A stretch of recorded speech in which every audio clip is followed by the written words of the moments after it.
Hi everyone, it's Garaban here again. It's the 7th of November 2010. So I've not done a video for a long time. I've had a lot of stuff going on with work and I've also been away to the States for a bit.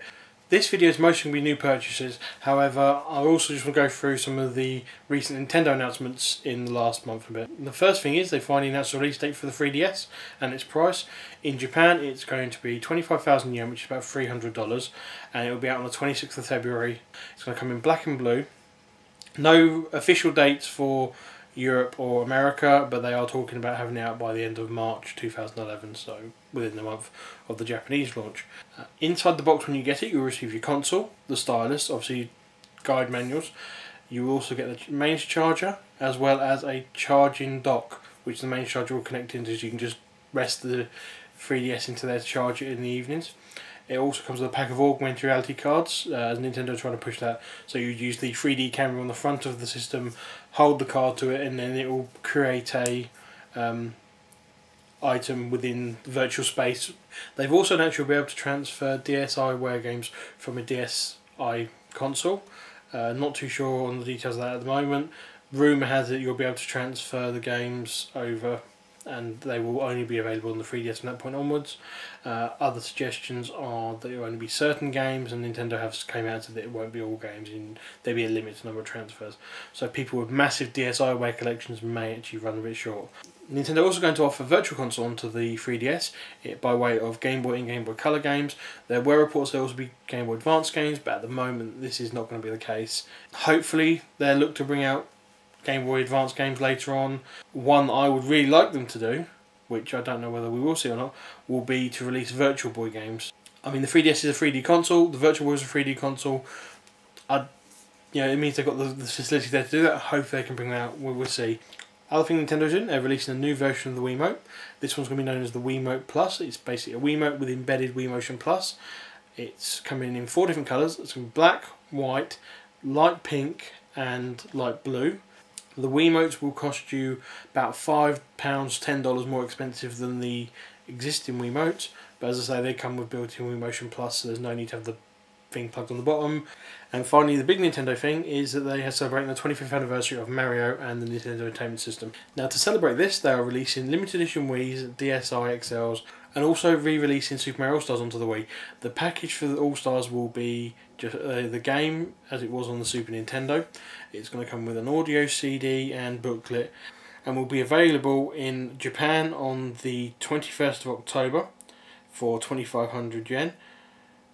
The US in the 12th of December for $30, and the UK on the 3rd of December for £25.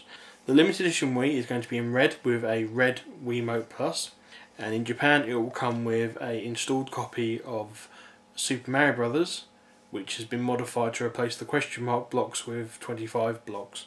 The unit will be available on the 11th of November and will cost 20,000 yen. The US will get the red Wii with the Wiimote Plus, with Wii Sports and new Super Mario Brothers Wii, which got launched today on 7th November and will cost you $200. The UK version will be the same as the American version, but will also come with a pre-installed copy of Donkey Kong from Virtual Console, and that was available from the 19th of October, and the recommended retail price on that is £180, but you should be able to pick it up for about the same price as a standard Wii. The limited edition DSi XLs will be red and will have the Mario Power-Up icons printed along just below the camera on the closed shell. In Japan, the system will just come with the standard DSiWare games installed. In the UK, you'll be getting the new Super Mario Brothers game with it, and in America it'll be Mario Kart. The release date for Japan was the 28th of October, and that was 1,800 yen. In the US, it's going to be today, 7th of November, and that's going to be $180. And for the UK, it's the 22nd of October, and that was £150. Right, I'm now going to move on to stuff that I've picked up since the last video, so it's quite a big stack. So first thing I've got are Pokemon Black and White, Japanese versions, because no other version is out. Really good games. They are region locked, so if you are looking to pick this up, you will need to have a Japanese DSi, or just a standard DS and DS Lite, because there's no region lock in there. It just means you won't be able to use the features like the video chat. Interesting enough, the games are actually using the black cartridges because they have built-in infrared for communication, so that's there. I've also got Castlevania Lord of Shadows on the PS3, as well as that. I also picked up the Move Starter Kit. Now in the UK it's called the Move Starter Kit, and it comes with a starter disc which has got a collection of demos for Sports Champions, Start the Party, TV Superstars, The Shoot, Echochrome 2 and iPet Move Edition, rather than Sports Champion, which is you get with the US starter kit. With this though, so you get the starter disc, you also get the Move controller, and you also get the PlayStation Eye camera. And this is the PlayStation Eye camera. As you can see, it's quite a bit bigger than the live camera from Microsoft, mainly because it has a built-in microphone on the top of it. I also picked up Guitar Hero Warriors of Rock for the Xbox 360. Just before we left for America, the new Professor Layton came out, so I had to order that. It's actually the UK version. Now, as soon as I hit the States, I did quite a bit of shopping, and I picked up Super Scribblenauts for my DS and Kirby's Epic Yarn for my Wii. Now, I'll be able to play this without any problems because I have Homebrew on my Wii with Gecko OS, which means I can play games with different regions. I've had no problem with it so far. I've not played this yet, so I don't know if there's any problems, but it's the sort of thing, as it's all Homebrew community, it's resolved very quickly if there are any, but I'm looking forward to playing this as soon as I can.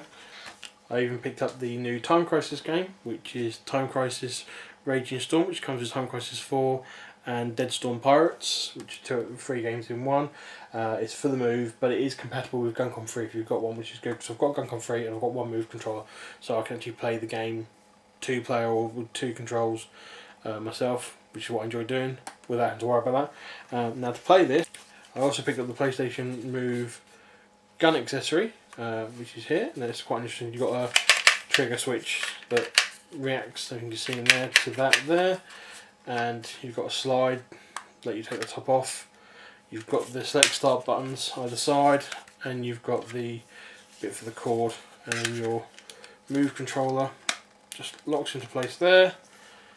Put this guy back on, and there you go, ready to use. Yes, it does look like some dodgy ray gun from a 50s movie, but it works, it does the job, I'm quite happy with it. I also picked up the new BlazBlue, the Continuum Shift, for that New Vegas, which I've not had a chance to play yet. Vanquish, which again, not played yet. I also picked up some films while I was out there.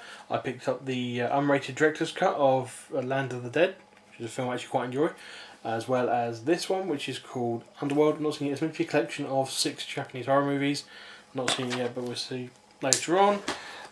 The funny thing was, I actually picked those up and this, which is Gegege no Kintaru, which is the Blu-ray edition actually. But I picked these all up for $15 together from a store, which was quite good. I also picked up the Blu-ray version of Trick or Treat, which is a film I've been wanting to see since last year when it first got announced, but never got around to watching it. As well as the new Nightmare on Elm Street Blu-ray, which again I've not seen yet. I've only been back a week, so there's not a chance I might watch my trip. But I did also pick up the Blu-ray version of Back to the Future 25th Anniversary. Sat through the first disc, a lot of good stuff on here. If you like Back to the Future, you will like this. It's well worth picking up, either DVD or Blu-ray, depending on what your dedicated poison is. Obviously, being in America, it meant I had to go to Hot Topic and buy some t-shirts, which I think I always do. We were actually staying with friends in Pittsburgh, so there's a couple of interesting things about that. The first t-shirt I got was this one. This is the Halo Reach Noble 6 t-shirt. They actually do a hoodie for Halo Reach, which is really nice, but they didn't have it in my size at the time I was there, so I've got to have a look on the website for that one. Next t-shirt I got was this one. So it's a collection of blood splattered tools, and at the bottom it says Figure 6 DIY Zombie Survival Home Survival Kit. I also got this one. It's a zombie killing t-shirt. I also picked up one of these, which is more recent zombie stuff, which is for The Walking Dead. You can see that there. It's a good t-shirt. I then also picked up this Bioshock 2 t-shirt, which has the Big Daddy and the little sister on the front, and on the back has the Bioshock 2 logo. And the last t-shirt is this one. It's the Sand Crow Sons of Anarchy t-shirt. It's a series I really liked on TV, so I got the t-shirt for that. Now the funny thing was, the mall where I brought this from, just outside the Hot Topic on level down, they had a little wheel stall that someone was selling t-shirts and tops and pillows and that, and they actually had a Sons of Anarchy Pittsburgh fleece.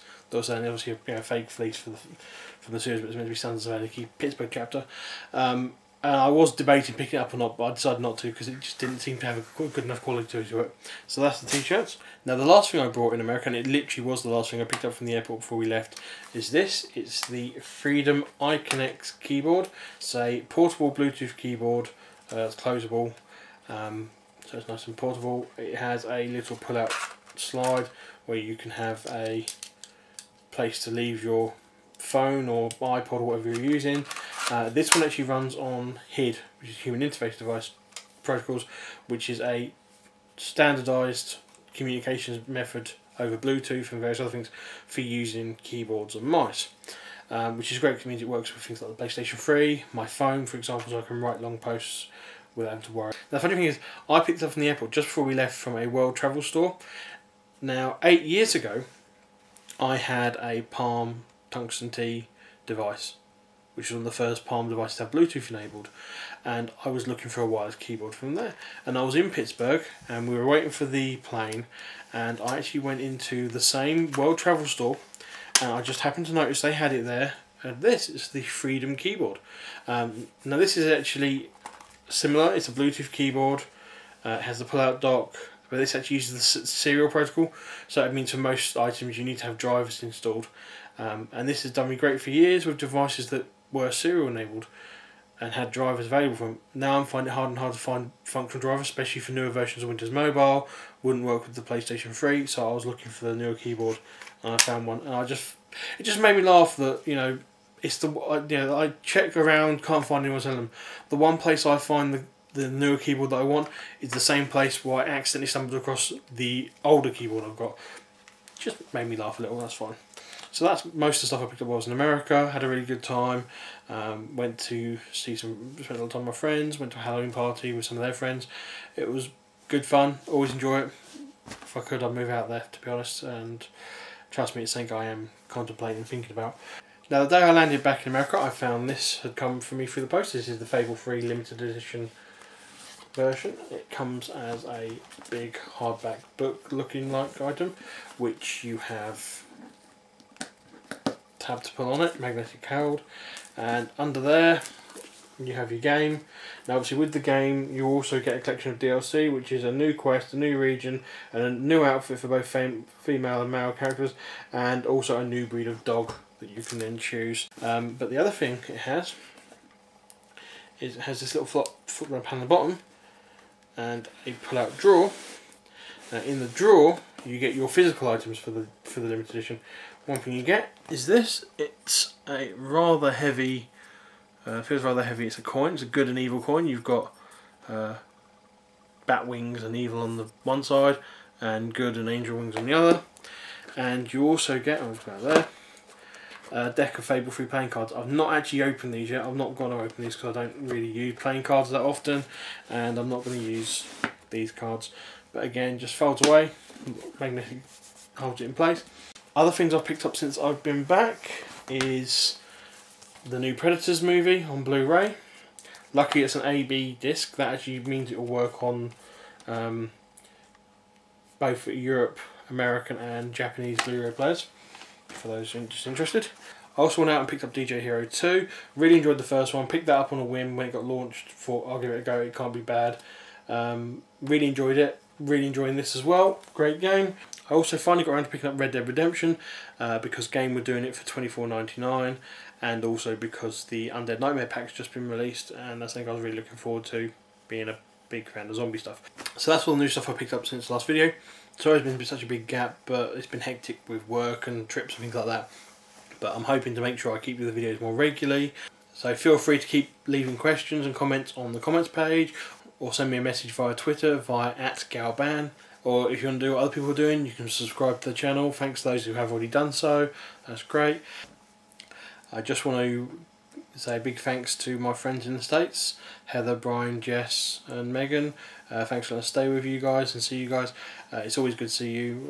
Hopefully we'll have to do it again soon, or you guys will come over here. And also want to say thanks to their friends who had the Halloween party. Sorry, names escape me at the moment, I'm terrible at that, but hopefully we'll probably see you guys at some point as well. And finally I want to say happy birthday Brian, it's his birthday tomorrow, and I'll see you all next time. Bye.